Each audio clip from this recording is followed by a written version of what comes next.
Bueno, y estamos en este espacio que hemos llamado El Íntimo para charlar hoy con Santiago Kovadlov, escritor, poeta, filósofo. Y hay una parte de tu biografía que a mí me encanta para destacar en tu presentación, y es que el nacimiento, el parto de tu primera hija, vos lo pagás con lo que ganas de tu primera antología de poesía brasileña. Épico en tu biografía. Vos sabés que yo había ido a verlo a Aldo Pellegrini, un prócer de la poesía surrealista argentina y editor de una editorial memorable de este país que se llamó Fabril. Y le presenté los originales de mi primer libro, que era una antología de poesía brasileña contemporánea, que yo quería publicar en su colección, que me parecía hermosa, y donde había visto otros panoramas poéticos de otros países. Él quedó en leerla, lo hizo, le gustó, y realmente me dijo que me lo iba a publicar, pero que lamentablemente no me podía hacer un anticipo porque era mi primer libro, porque yo no era un autor conocido, y que en todo caso se hacía muy difícil. Era un parto. Era un parto. Conseguir la plata era un parto, y mi mujercita estaba esperando su segundo hijo, Valeria. Pero curiosamente, un día me llamó y me dijo, mira, pude resolver el tema y conseguí el dinero. Y ocurrieron dos cosas maravillosas. Cuando me dio la plata, yo corría alrededor de la fuente de la Plaza del Congreso, esa que Lamborghini hizo famosa, con la plata en la mano, como si estuviera en una maratón. Una película italiana. Sí, sin tirar la plata para pedir ningún deseo, sino reteniéndola. Y la segunda cosa que ocurrió, que además fue muy hermosa y la supe años después, él no había conseguido el dinero de la editorial, era dinero de él. Qué lindo. Él había puesto la plata para que yo pudiera recibir un anticipo que me ayudara en el parto de mi mujer. Y eso lo supe por sus hijos, a quienes llamé a raíz de la muerte de Aldo Pellegrini, y me contaron esa historia conmovedora. Y así fue como publiqué mi primer libro, del cual es Hija, mi primera hija mujer. Del planeta Kovadlov vamos a navegar por el espacio, tal vez alguno de estos puntos, si es que el sol la alumbrara, estaría la Tierra, ¿no? Y hoy es un día especial, y es para mal especial, porque está en riesgo el Acuerdo de París y del cambio climático. Y yo quería preguntarte si vos tenés, desde las filosofías, de todas tus lecturas, una mirada de lo que pasa cuando alguien como Trump, con nacionalismo, algunos dicen populismo, descree y niega los efectos del hombre sobre la Tierra. Casi como si fuera un pensamiento mágico que, dado que yo no lo veo y que no se ve y no es palpable, pues no existe. Sí, yo creo que estamos delante de una exigencia notablemente compleja, que es admitir que durante toda la modernidad, es decir, el periodo que se extiende entre el siglo XIV y el siglo XX, la Tierra ha sido objeto de explotación para garantizarle supervivencia al hombre, para garantizarle desarrollo, para lograr que el hombre se afianzara en suma en el planeta como ser protagónico. Y olvidamos que esa explotación se parece en muchos aspectos al destino que corre una mujer maltratada en manos de un hombre golpeador. Porque la Tierra se fue convirtiendo en un objeto traumatizado por el trato recibido, es decir, por los abusos que iban más allá de las necesarias conductas que garantizaran la supervivencia del hombre, para convertirse en un objeto enfermo, que hace sentir su patología al hombre, devolviéndole su padecimiento bajo la forma de irregularidades desmesuradas, de formas extremas de reacción hace ante el síntomas dolor. la Tierra como si fuera una mujer maltratada. Sí, es un planeta sintomatizado por los excesos a que estuvo expuesta. Y por lo tanto, lo que hoy recogemos como crisis climática o cambio climático son los efectos de 500 años de abuso que hoy colocan al hombre ante un desafío formidable, y es saber si será capaz de reconocerla como interlocutora y no solo como objeto de dominio. Tremendo, Santiago, el planteo. Es un desafío. Sí.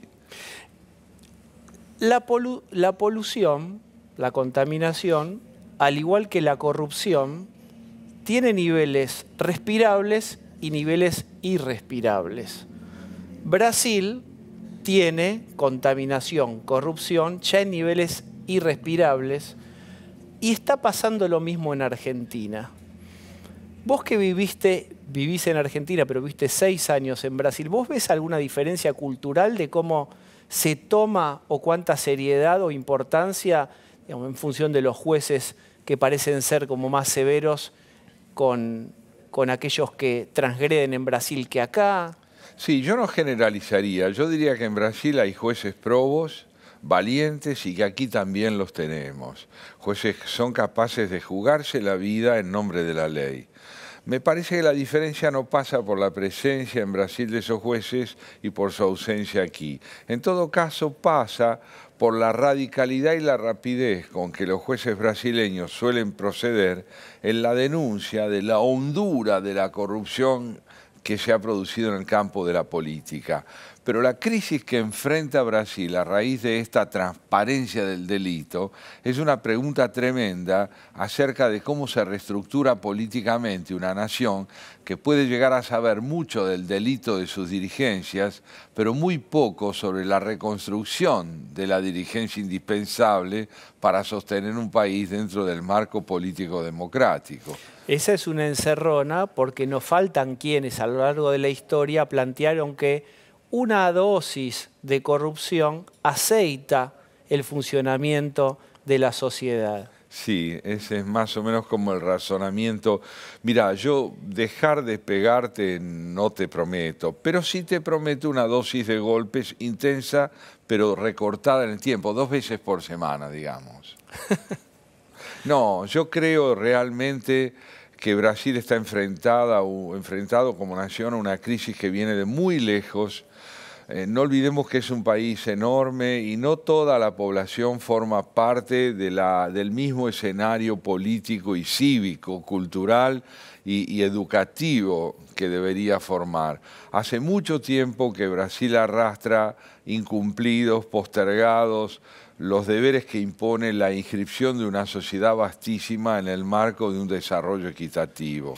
Ese es el drama de Brasil. Tiene grandes figuras políticas como Fernando Henrique Cardoso, que en este momento se dice es un referente para la reconstrucción provisional del Estado brasileño, pero fundamentalmente es un país que está fragmentado entre estados productores de alimentos y de política, como son los estados del sur, como es San Pablo, y llegamos con esto hasta Minas Gerais, y los estados del norte, donde la riqueza fundamental pasa por la naturaleza, como en Amazonia, pero Amazonia está devastada por una explotación que ha llevado el descuido ambiental a niveles enormes y poblaciones que viven en condiciones francamente medievales de analfabetismo. Allí la vida está más cerca de la duración que de la existencia. Tremendo eso también, duración Sí. contra existencia. Sí. Vos estuviste afuera hace un tiempito, lo sé porque te llamábamos y no podías venir. Supongamos que algún amigo brasileño o de esos que te encontraste en el viaje te pregunta por la Argentina y vos tenés que contestar como se contesta en respuesta de viajero, no de gran análisis. ¿Cómo va ese presidente Macri, ese nuevo que tienen hace 1 año y pico, 2 años? Yo le diría lo siguiente, mira, nuestro presidente está bajo una doble presión sumamente interesante, más allá de su gravedad. Tiene que conciliar las demandas que le hace la inmediatez en el orden de la atención a quienes más carecen de recursos y las exigencias que le hace la construcción del mediano y largo plazo en términos de políticas de estados perdurables. Ese es el desafío fundamental que enfrenta nuestro presidente, atender demandas impostergables y resolver problemas de estructura que le permitan al país tener políticas de Estado que más allá de él le den estabilidad al país en el futuro. Las medidas económicas, no sé si podemos hablar en términos de plan, ¿te satisfacen? ¿Sos optimista? Yo creo que hay un esfuerzo por resolver. No sé si hay respuestas operativas para lograrlo. Lo que advierto es una cierta disonancia entre el empeño puesto y la opacidad todavía de los resultados. Pero empeño advierto. Es como si dijésemos, estamos viviendo un momento en el cual se está llevando adelante la transición de la ley sometida al poder a un camino por el cual podríamos llegar a la sujeción del poder a la ley. Pero esa transición está tan plagada de contradicciones, de conflictos, de incertidumbres, como no podía dejar de ser, como no podía ser de otra manera, que mucha de la gente que transita por ese camino, urgida como está por necesidades perentorias, no tiene paciencia para la construcción de una identidad cívica y se deja llevar por las tentaciones del populismo, que permite creer que el Estado puede satisfacer de inmediato lo que hace falta sin advertir que la condena al no desarrollo, sino, como decía antes, a la duración. ¿Pero te parece el camino correcto entonces? El del presidente sí, creo que es el camino correcto.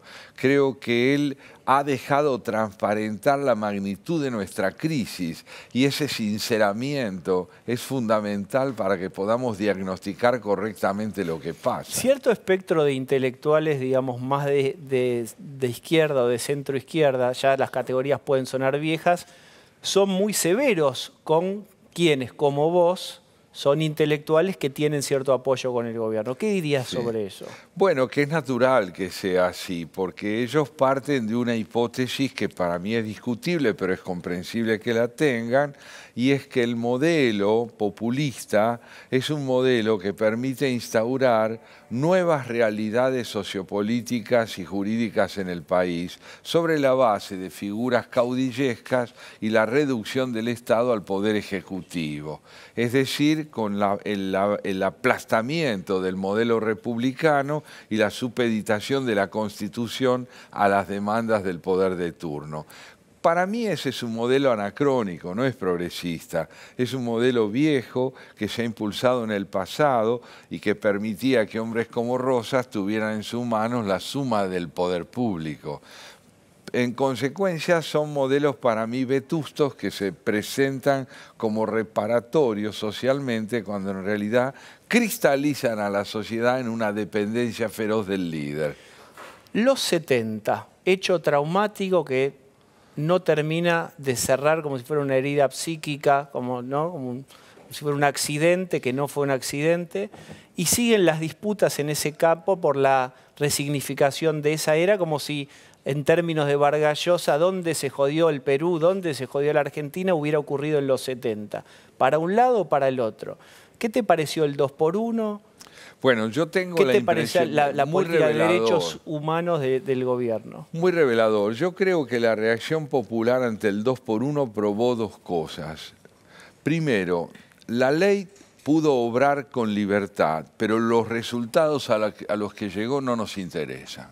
Por lo tanto, reaccionamos ante la ley que opera con libertad para pedirle que proceda en consonancia con nuestra demanda. Es decir, estamos todavía en una etapa de la construcción cívica de la nación en que la libertad de los procedimientos de la ley es vivida como disfuncional para las necesidades de la sociedad. De tal forma, lo que se está reclamando es que la ley sea tautológica respecto de esa voluntad, que haga lo que ella le pide. Me parece que por ese camino volvemos al modelo anterior, que es ir por todo, que los jueces sean el eco servil de lo que decida la voluntad popular con independencia de los procedimientos judiciales. Bueno, pero terminó pasando. Sí. El Congreso terminó armando una ley y creo que para emparchar a la Corte. Porque estaba fuertemente presionado por el miedo. Es aún muy pronto, pareció decir el Parlamento, para que la independencia de los poderes judiciales pueda obrar en un marco de respeto civilizado por su autonomía. Debemos todavía respaldar a la voluntad popular más allá de lo que la justicia decida. Ya llegará la hora de la Constitución. Decís vos.